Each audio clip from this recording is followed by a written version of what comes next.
नमस्कार साथियों, स्वागत है आपका आपके अपने favourite legal person YouTube platform पर, जहां आपको लॉ से रिलेटेड हर प्रकार की जानकारी उपलब्ध कराई जाती है। तो जैसा कि हम AIVE 19 एग्ज़ाम प्रिपरेशन के बारे में तैयारी कर रहे हैं, जो 2024 में जो लोग AIVE का एग्ज़ाम देने जा रहे हैं, उनके लिए हम बेसिकली ये वीडियोज़ लेके आ रहे हैं।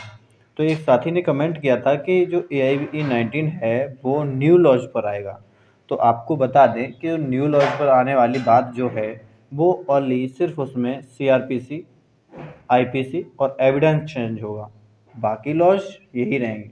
तो IPC, CRPC और एविडेंस से क्वेश्चंस भी हम कम लेके आ रहे हैं इन वीडियोज़ में, तो बने रहिएगा वीडियो के अंत तक। और चलिए क्वेश्चन स्टार्ट करते हैं हम। तो सबसे फर्स्ट क्वेश्चन हमारा, बाल विवाह निषेध अधिनियम 2006 के तहत किया गया अपराध है। तो बाल विवाह निषेध अधिनियम 2006 के तहत किया गया अपराध कौन सा होगा? संज्ञेय और जमानती होगा क्या, या असंज्ञेय और गैर जमानती होगा, या संज्ञेय और अर्जमानती होगा, या असंज्ञेय और अजमानती होगा? तो आपको बता दें कि बाल विवाह निषेध अधिनियम 2006 की धारा 15 के अकॉर्डिंग ये सेक्शन 15 कहता है कॉग्निजेबल और नॉन वेलेबल जो दंडनीय अपराध है वो संज्ञेय और अजमानती होगा। ठीक है, तो इसके लिए ऑप्शन हमारा सी करेक्ट होगा, संज्ञेय और अजमानती। और आपने यदि अभी तक हमारे चैनल को सब्सक्राइब नहीं किया है तो कृपया करके चैनल को सब्सक्राइब कर लें, साथ ही साथ वीडियो अच्छा लगे तो लाइक कर दें और अपने दोस्तों के साथ भी शेयर करें। नेक्स्ट क्वेश्चन हम देखते हैं, एक मध्यस्थता कार्यवाही है। तो एक मध्यस्थता कार्यवाही है, इसके ऑप्शन है न्यायिक कार्रवाई है, अर्ध न्यायिक कार्रवाई है, या प्रशासनिक कार्रवाई है, या इनमें से कोई नहीं। तो इसका करेक्ट आंसर होगा ऑप्शन बी, अर्ध न्यायिक कार्रवाई। अर्ध न्यायिक कार्रवाई। नेक्स्ट क्वेश्चन देखते हैं हम, निम्नलिखित में से सिविल प्रक्रिया की कौन सी धारा अंतःकालीन लाभ को परिभाषित करती है? तो अंतःकालीन लाभ को कौन सी धारा परिभाषित करती है? ये 2 क्लॉज 4 करती है, 2 क्लॉज 14, 2 क्लॉज 6 या 2 क्लॉज 12? तो इसका करेक्ट आंसर होगा हमारे पास 2 क्लॉज 12, 2 क्लॉज 12। ये ऑप्शन डी होगा इसका करेक्ट आंसर। और नेक्स्ट क्वेश्चन है हमारे पास कि मेनका गांधी बनाम भारत राज्य के केस में महत्वपूर्ण निर्णय क्या है? तो मेनका गांधी बनाम भारत राज्य का जो केस था वो बहुत पुराना केस है, आई होप आपको पता भी होगा। तो इसमें महत्वपूर्ण निर्णय क्या था? सुनवाई का अधिकार, अधिकारों का विभाजन, या प्रत्यायोजित विधान, या सबूत का नियम? तो इसमें करेक्ट आंसर इसका होगा सुनवाई का अधिकार। इस केस में बताया गया था कि दूसरे को भी सुनवाई का अधिकार है। ठीक है, नेक्स्ट क्वेश्चन है हमारे पास, अधिवक्ता अधिनियम 1961 कब लागू हुआ है?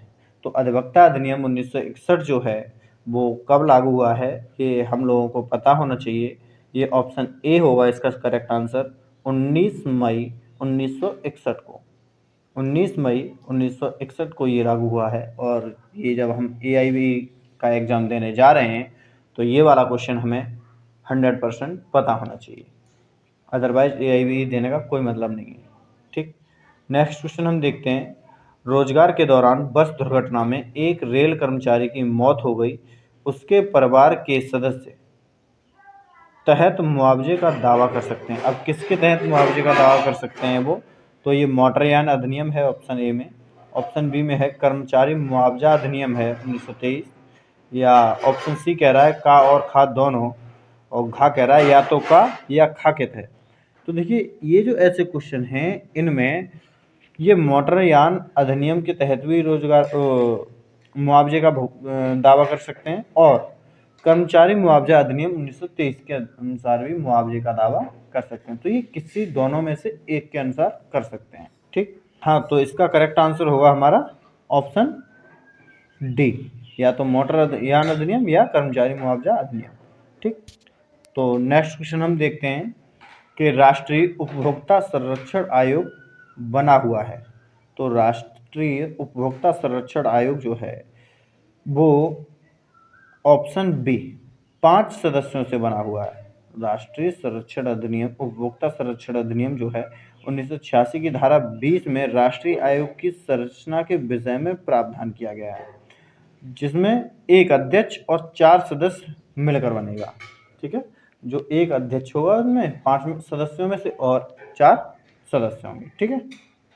नेक्स्ट क्वेश्चन हमारे पास, हिंदू दत्तक ग्रहण और भरण पोषण अधिनियम 1956 की निम्नलिखित में से कौन सी धारा भरण पोषण की राशि से संबंधित है? अब ये आ गया हिंदू दत्तक ग्रहण और भरण पोषण अधिनियम 1956। अब तक हम कहाँ देख रहे थे? सीआरपीसी 125। तो वहाँ पे हम मेंटेनेंस के बारे में बात करते थे, लेकिन ये है हिंदू दत्तक ग्रहण और भरण पोषण अधिनियम।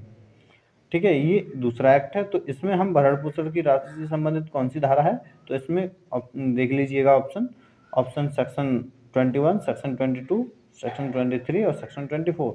तो इसमें करेक्ट आंसर होगा हमारा ऑप्शन सी, सेक्शन 23। ठीक, सेक्शन 23। अब हम नेक्स्ट क्वेश्चन देखते हैं। नेक्स्ट क्वेश्चन है हमारे पास, रिकॉर्ड के सामने कानून की स्पष्ट त्रुटि का आधार किस रिट से जुड़ा हुआ है? तो ये किस रिट से जुड़ा हुआ है? रिकॉर्ड का जो वो है स्पष्ट त्रुटि का आधार, तो ये क्यू वारंटू, अधिकार परीक्षा जिसे कहा जाता है, मैंडमस, परमादेश, हैवियस कॉर्पस, बंदी प्रत्यक्षीकरण और सर्चरी, उत्प्रेषण। तो आपको पता होगा ये जो उच्च अदालतें होती हैं वो निचली अदालत के लिए क्या देती हैं? वो रिकॉर्ड मंगवाने के लिए ऑर्डर देती हैं। ठीक है, तो ये उत्प्रेषण रिट, ऑप्शन डी हमारा होगा, उत्प्रेषण रिट हो जाएगा इसमें। ठीक है, न्यायिक निर्णय की जांच के लिए वो आदेश दे सकती हैं। ठीक है। नेक्स्ट क्वेश्चन है हमारे पास, विनिर्दिष्ट अनुतोष अधिनियम 1963 के अधीन मुकदमे की शीघ्र निस्तारण के लिए सीमा की अवधि कितनी है? तो एक विनिर्दिष्ट अनुतोष अधिनियम है 1963 का, इसमें मुकदमे की शीघ्र निस्तारण के लिए जो सीमा इसमें बताई गई है वो बताई गई है हमारे लिए 12 माह। विनिर्दिष्ट अनुतोष अधिनियम में जो मुकदमे की शीघ्र निस्तारण की जो अवधि है वो 12 माह, मीन्स दैट 1 साल बताई गई है। ठीक। क्वेश्चन है नेक्स्ट, एक मुख्य न्यायिक मजिस्ट्रेट कैद की सजा दे सकता है? तो एक मुख्य न्यायिक मजिस्ट्रेट जो होता है CJM, वो कितने साल तक की कैद की सजा दे सकता है? तो वो ऑप्शन है 7 साल से अधिक नहीं, ऑप्शन बी है 7 साल से अधिक, या ऑप्शन सी है उम्र कैद, या उपरोक्त में से कोई भी नहीं। तो इसका करेक्ट जो आंसर होगा वो CRPC कहता है हमारा सेक्शन 29 क्लॉज 1 के अनुसार कि मुख्य न्यायिक मजिस्ट्रेट जो है वो 7 वर्ष तक के कारावास का दंडादेश दे सकता है। तो इसका करेक्ट आंसर क्या होगा? हमारा ऑप्शन ए, 7 साल से अधिक नहीं। ठीक। अब नेक्स्ट क्वेश्चन है हमारे पास कि सिविल प्रक्रिया संहिता द्वारा किस अवधि के भीतर विशिष्ट अचल संपत्ति की वसूली प्राप्त की जा सकती है? तो किस अवधि के भीतर विशिष्ट अचल संपत्ति की जो है वसूली है वो की जा सकती है? तो इसका करेक्ट आंसर क्या होगा हमारा? ऑप्शन बी, ये 6 महीने के भीतर।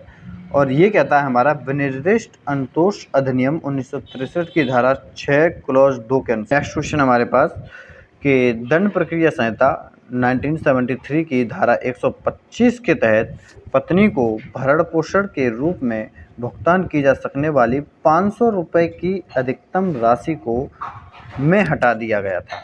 तो पहले क्या था?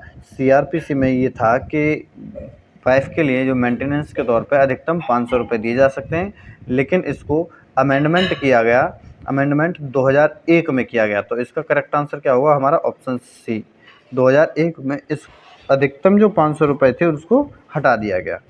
ठीक। नेक्स्ट क्वेश्चन हमारे पास, स्वास्थ्य और शिक्षा उपकर लागू होता है? ऑप्शन है, ऑप्शन सभी निर्धारिती पर, ऑप्शन बी कंपनी के अतिरिक्त सभी निर्धारितियों पर, या ऑप्शन सी व्यक्ति, हिंदू अविभाजित परिवार, और ऑप्शन डी है मात्र कंपनी पर। तो इसका जो है स्वास्थ्य और शिक्षा उपकर जो लागू होता है वो सभी निर्धारिती पर लागू होता है। ऑप्शन ए हमारा करेक्ट आंसर होगा। अब नेक्स्ट क्वेश्चन हमारा और इसे हम लास्ट क्वेश्चन कहेंगे कि सिविल प्रक्रिया संहिता की धारा 10 के प्रावधान हैं। तो धारा 10 के प्रावधान क्या कहते हैं सिविल प्रक्रिया संहिता में? तो आप लोगों के लिए ये आंसर कमेंट करके बताना है। यदि आपने CPC पढ़ा है तो ठीक है, तो आप इसका आंसर कमेंट में दीजिए, हम इसका आंसर नेक्स्ट वीडियो के साथ बताएंगे। यदि आपने अभी तक चैनल को सब्सक्राइब नहीं किया है तो कृपया करके चैनल को सब्सक्राइब जरूर कर लें, क्योंकि यहाँ लॉ से रिलेटेड हर प्रकार की जानकारी आपके लिए बताई जाती है। तो मिलते हैं नेक्स्ट वीडियो के साथ, तब तक के लिए जय हिंद,